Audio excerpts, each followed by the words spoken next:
Just a Jewel with our host, Arthur Malik. Welcome to Just a Jewel. I'm your host, Arthur Malik. Today, we have a brother back who did 25 years of incarceration. We had him on my show once, and you can find him on my YouTube page, Just a Jewel with Arthur Malik. This man is tackling all hurdles. He's come back because he accomplished another goal, and I'm going to ask him to speak about that particular goal. Mr. Johnnie Bunting, Jr. Thank you for having me here once again. Absolutely, brother. Basically, I bought a car wash in the community, and I have been hiring folks of color. I've been hiring kids, 15, 16, 17 years old, and I've been speaking to people in the community about supporting, because a lot of people talk about supporting their own. They talk, but they don't know what to do. So it's not like they have any malicious intent, but they say, I'm gonna support, I'm gonna do this, I'm gonna do this.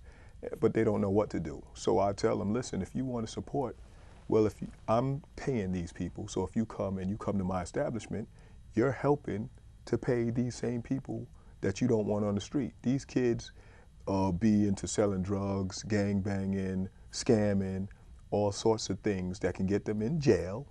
And I know what the bottom of that looks like. The back of a cell, the bottom of the pit. I've been there. Right. And I'm saying, if I experience this, and this is the age, 15 is where I started my stray. And so if I can catch them at them same ages, then I can be able to show them, listen, there's a better way.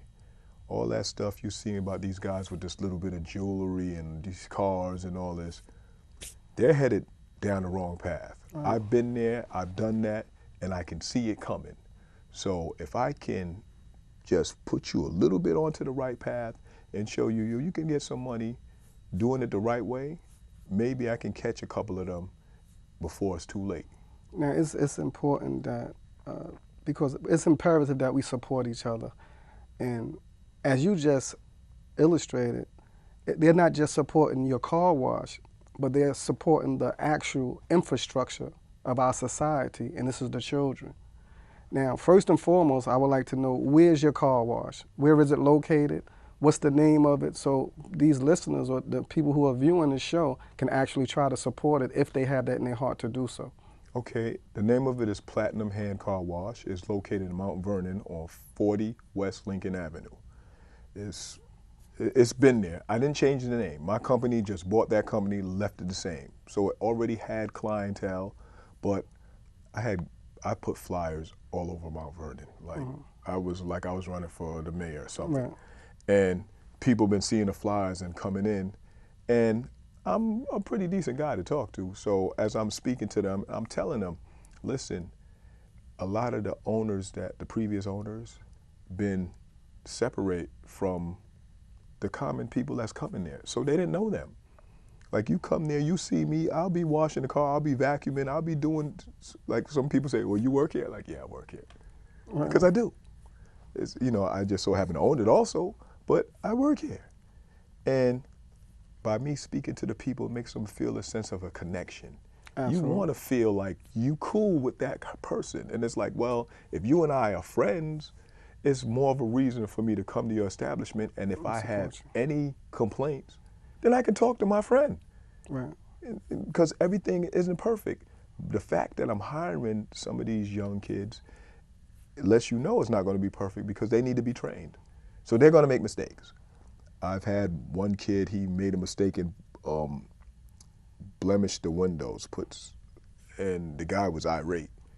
And I was talking to him, like, same way I'm talking to you right now. Right. He was yelling and cursing and all that, but I stayed the same even tone. And then he finally, I said, listen, it's nothing that we can't fix. It's just going to take a little bit of time. I'm hiring these kids. They make some mistakes. I was like, would you have him on the street selling drugs? Would you have him on the street trying to rob you? Like, he made a mistake. He can make a mistake on the street, which can cost somebody their life. Exactly. He just cost you a little bit of dirty windows that we took 20 minutes to clean. Like, okay. Life goes on. Your windows are clean. And then he came back the next week laughing about it because it wasn't nothing that couldn't be repaired. And nothing that you couldn't talk about. Right. Right. But what I found or find amazing is, and I admire this aspect, is because you're teaching the youth the distinction between a boss and a leader. Because all on Facebook, when I see young people post things, they say, boss, I want to be a boss, I want to be a boss. And you're showing them the difference in your demeanor in being a leader opposed to being a boss, because a boss simply tells someone what to do. A leader shows them how to do it. And you're participating in something you own when you can simply sit back and become just a boss. But you're teaching them the difference of a leadership. And you're right. And I thought about that when I first purchased it, because guys were saying, like, yo, you shouldn't have to work. Like, some of the workers, like, you shouldn't have to work, you're the boss.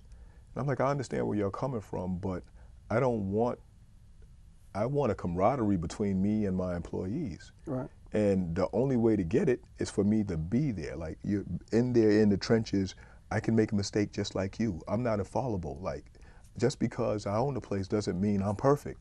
Mm-hmm. And I want the people coming in, the customers, the clients, to be able to say, listen, like, people came and asked for me to do their car. Like, right. I want him, and because of the care that I took and the detail, I'll inspect the car before I do anything. Like, mm-hmm.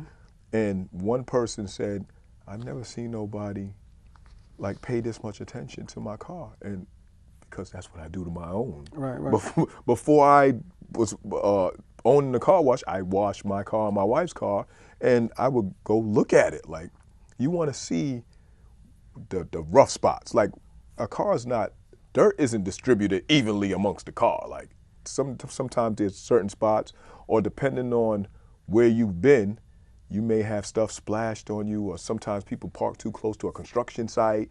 All types of things can happen. And so I look at it and see where's my problematic spots. Like, oh, there's a blemish here, this, that, and the third. And we do detailing too. So you're looking for scratches, right, and things that need special attention. Inside, you're looking for stains. It's not just, I'm looking for dirt. Dirt is easy.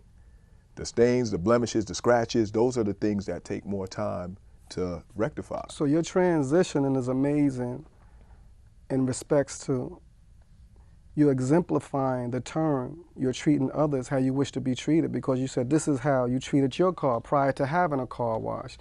And I say transition because you're definitely exemplifying a transition, because I'm pretty sure prior to doing your 25 years of incarceration, you didn't have those particular thoughts and treating people how you wanted to be treated.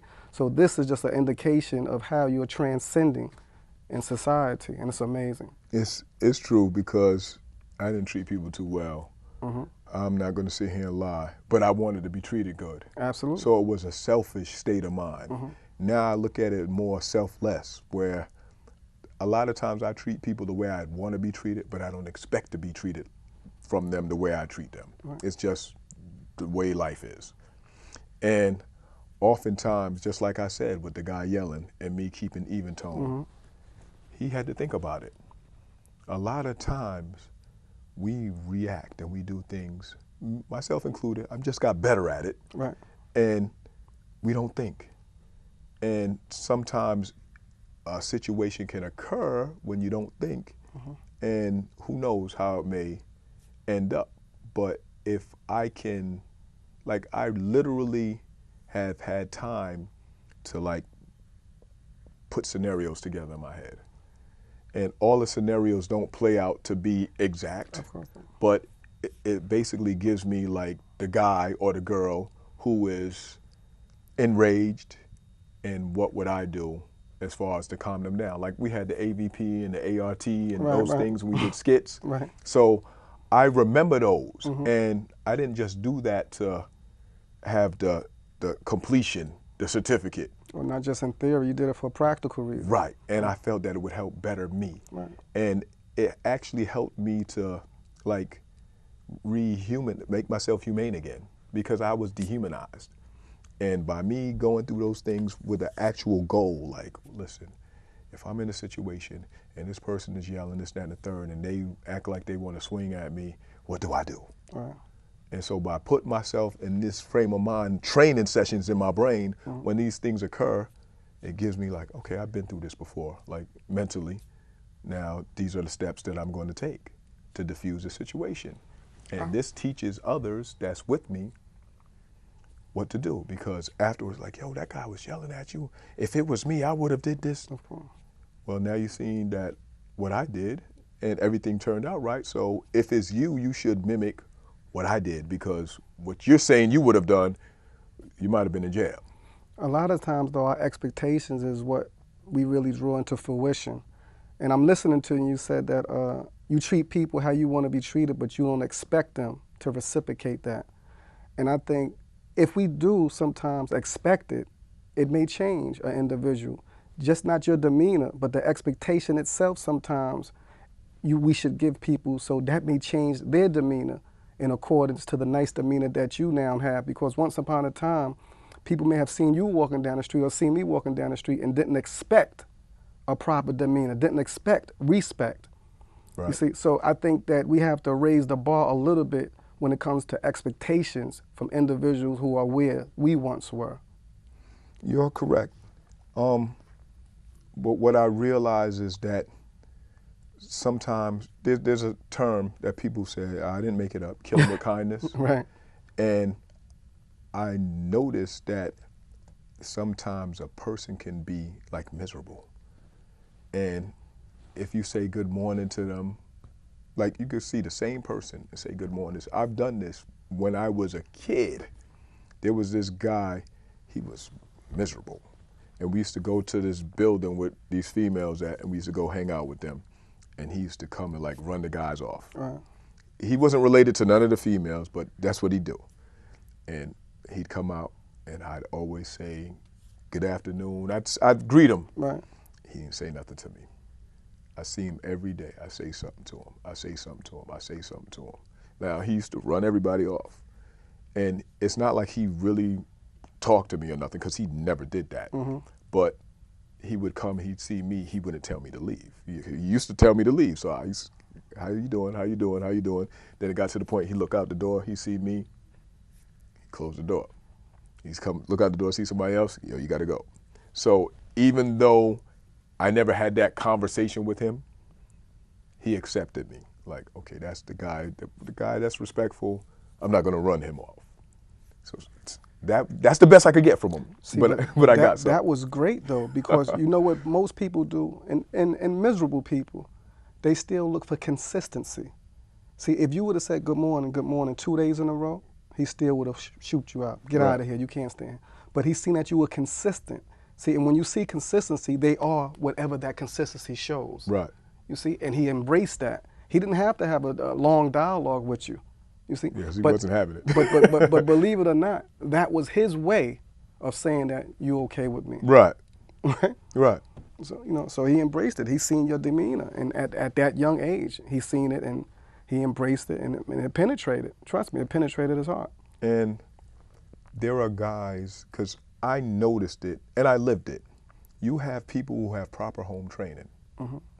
You get them around the house, they got manners, they're respectable, their clothes is up, everything is good. Right. And then when they leave the house, that's when they pull the pants down, they get back into Change that their role. gear, put their tight dress on. And Right. Yeah, of course. I've done that. So I know that a lot of these kids, they still have the goodness in them. They're playing a role. So when they're around me, I try to bring it out of them. Today, before I came here, earlier today, this brother came up to me, him and his son. And he said, I can't quote him directly, but he said he had the Black Westchester in his hand, because they had an article in there about me. He walked up, he was like, this is my son. He's up from North Carolina, somewhere down south, and I'm trying to keep him out of trouble. I saw the article on you. I saw I was on the news a couple of days ago. Channel 12, I saw you in Channel 12 News. So he said, I need help. He said, I could have phrased it better, but I said, you phrased it just right. You was real, you cut to the chase. He needs someone to basically steer his child in the right direction, Absolutely. show him about work, and to talk to him, like dialogue with him. And so I pulled him to the side and was like, listen, like there isn't no, you don't need a script. There's no script that you could come to me with.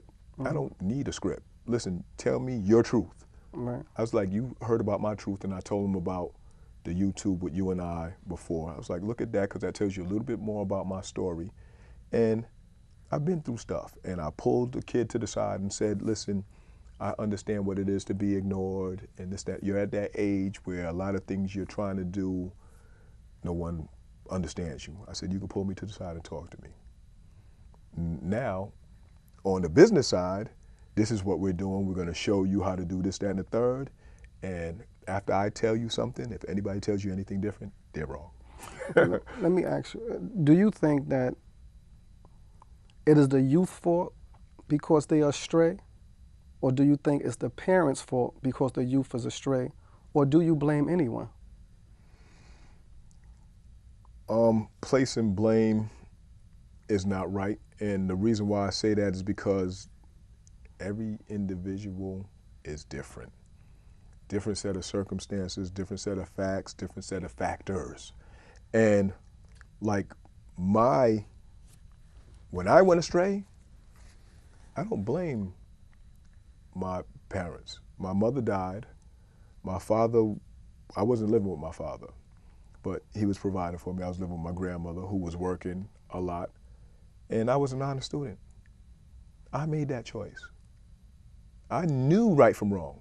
Now, if you have a child that isn't competent, meaning at that age where they don't know better, and they do something, still nobody's fault, but the child did something, I don't know about supervision, whatever, but the age, when you get to that age, 13, 14, 15, where you know right from wrong, you know what selling drugs is, you know what scamming is, you know what robbery is. But if you've been trained to do so, let's say you reach the age of a teenage, now you're 13 and 14, and you've been trained to do so from the age of 8. Oh, then there's some blame. You see? There's some blame. The trainer is wrong. But still, when you reach that age, it comes to a point where you're cognizant of what's right and wrong. Even if you've been trained to do wrong, you still know it's wrong. You understand what I'm saying? You know what's amazing? I disagree somewhat because until I did prison time, until I was in prison doing time, all the negativity that I did, I thought was right. Sincerely, I thought was right. Because the cognitive dissonance, we justify our wrongs with cognitive dissonance. We justify, if I shot a drug dealer, he was a drug dealer, he was hurting people. So my cognitive dissonance allowed me to justify that because he was a drug dealer. Right. But he still was a human being, so I didn't have the right to shoot him just because he was a drug dealer. Or she was a prostitute, so I raped her because she was a prostitute anyway, so I raped her. There's nothing wrong with that. She was selling her body and giving it away for free. So we justify our behaviors, and sometimes we actually think that our wrongs are right because we've been doing it so long. And I understand where you're coming from, and I've actually lived that because I've sold drugs. I've hurt people, beat people up. I've done that. And I justified it with things similar to that. They're from this area. They're from here. I'm from here. We're supposed to be doing this, that, and the third. And you know what's like an eye-opener? An eye-opener is when something happens to someone that you care about, and then you hear that same reasoning, and you're not trying to hear it. You don't accept it. Right. So then it's like, okay, well, if this is your girlfriend and the guy that got beef with you shoots her, she's your girlfriend. Like, it's like, no, she's off limits. Like, since when? Like, what makes her off limits? Exactly. So when you try to step out of it, then you start seeing the sense, like, listen, it didn't make sense for you and him to be beefing about you live there, he lives here, or whatever. So it like brings you back into reality because a lot of us are desensitized and we get programmed into thinking a certain way. And I was too, because selling drugs, like we used to sell drugs to pregnant women. And guys, there were some guys who didn't do that. Mm-hmm. They was like, I'm not selling drugs to pregnant women. And then there was others of us who be like, well, they're gonna get it from somebody. I might as well get that money. That wasn't right. That wasn't right. There may be, there's possible, there are some kids, adults, because this was so many years ago, there are some adults that are going around and they have issues because their mother was smoking crack that I sold. I may not have been the only one that sold it, but I contributed to that. And when you look at it like that, you say, well, listen, if my wife, my girlfriend, my daughter, my cousin, or whatever is using drugs and someone sells it to them, I'm not gonna like that. If I say convicted at birth to you, what would you get out of that? I would interpret that as being stigmatized as something bad from the onset. So as like how they say us, like us as a race, we're basically born behind the 8 ball and we're destined for failure or for jail, prison. That's a great answer. And convicted at birth, that's why I wore my shirt today, because you were coming on my show today. And seriously, our upbringing, our structural upbringing, we were convicted at birth, man. Not having a mother, having a father that was miles away and sometimes took care of you, being raised by your grandmother, being stigmatized, that in itself is convicted at birth. However, as you just stated, we are also taught that be convicted at birth is to fail. We'll be failures. However, if you see this baby is holding a key, right? And we all have that key within us to utilize, to unleash these bounds, these chains that has us locked, whether it's psychologically, whether it's physically. And you are an example of this. You were convicted at birth. However, look at you using your key. And it's imperative that people understand that you have the key. We convicted, right? We convicted, but we don't have to give it. We can use that key. We can use that key and be successful. We don't have to make people that say that we're going to be failures correct. And you are exemplifying that. And I want the lookers, I want the listeners, I want the watchers to understand that this is a man who's exemplifying what we can do. We don't have to be failures. We can succeed. And I commend you for that. Thank you. I'm kind of stubborn. And that can be a good thing, because when people told me I couldn't do this, I couldn't do that, I didn't listen. Sometimes it went to my detriment. A lot of times it went to my benefit. Right. Because a lot of people will measure you by their standards, or failures. Meaning I can't do this, so I don't think you can do this. Absolutely. My thing is, don't tell me what you can't do. You know, you telling me I can't do it because you can't do it. No. I'm going to put in that effort. I believe I can do it. Like the little train that could, I Right. exemplify that. I think I can. Like, so let me work at it. I tell people, youth, family members, even people older than me, I tell adults this, because a lot of people I run into, they'll give me credit, and I humbly accept it, but I honestly don't believe that I've created the wheel. I didn't.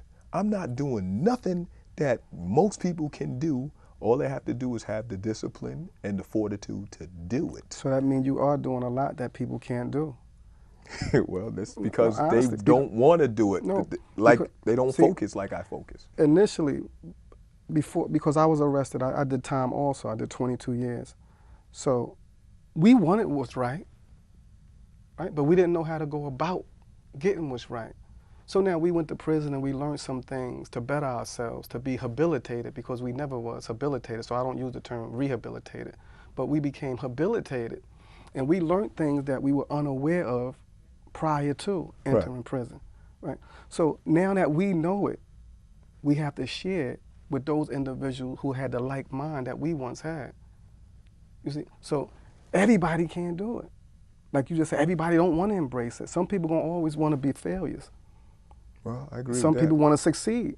But now the beautiful thing is we can communicate with those who really think they want to be failures, because once upon a time we wanted to be failures, whether we know it or not. Right. So now we have the wherewithal to communicate with these people because we were there. And this is why people like you and me are so important to speak to the youth. I definitely agree with that because we've been in positions that they glorify.